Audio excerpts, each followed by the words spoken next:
घुमाई मैं सारी दुनिया, तेरे जैसा कोई मिला नहीं, मिला नहीं। हाँ घुमाई मैं सारी दुनिया, तेरे जैसा कोई मिला नहीं, मिला नहीं।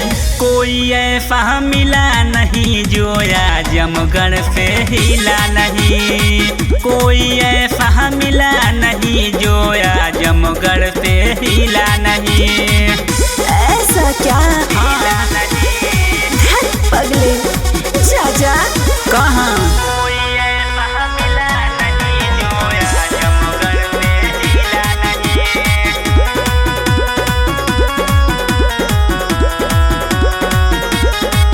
हाय कहते हैं मुझे राजा छैल छबीले, तेरे जैसे कितनों को करती हूँ ढीली।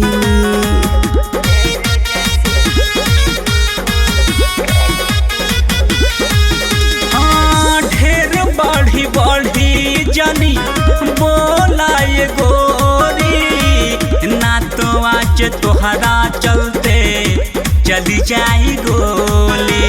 ढेर बढ़ी बढ़ी जनी बोलाए बबुआ, तोहसे कौनो गिला नहीं, गिला नहीं। कोई ऐसा मिला नहीं जो आजमगढ़ से हिला नहीं, कोई ऐसा मिला नहीं जो आजमगढ़ से हिला नहीं।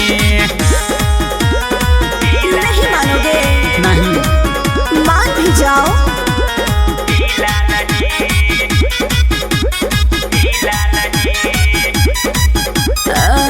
आँखिया नसीली मोर होठ बाशराबी, इंग्लिश के दारू भइल राजा मोर जवानी।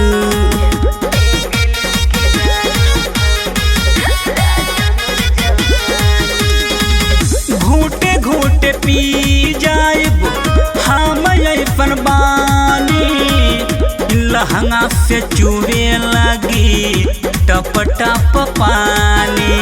कितना जन के देखनी राजा, सिल का ढक्कन खुला नहीं, खुला नहीं।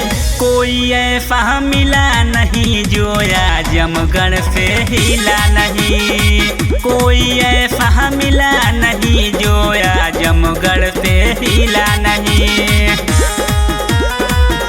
हद हो गया यार, मान गई तुझको। हिला नहीं, हिला नहीं। मुझको फंसाया तूने मीठी मीठी बातों में, मान गई मैं राजा, दम है तेरी बातों में।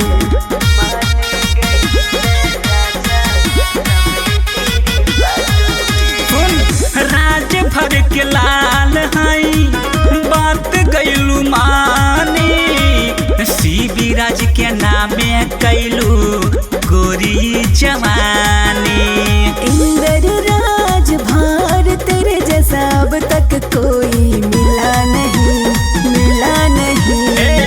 कोई ऐसा मिला नहीं जो आजमगढ़ से हिला नहीं, कोई ऐसा मिला नहीं जो आजमगढ़ से हिला नहीं।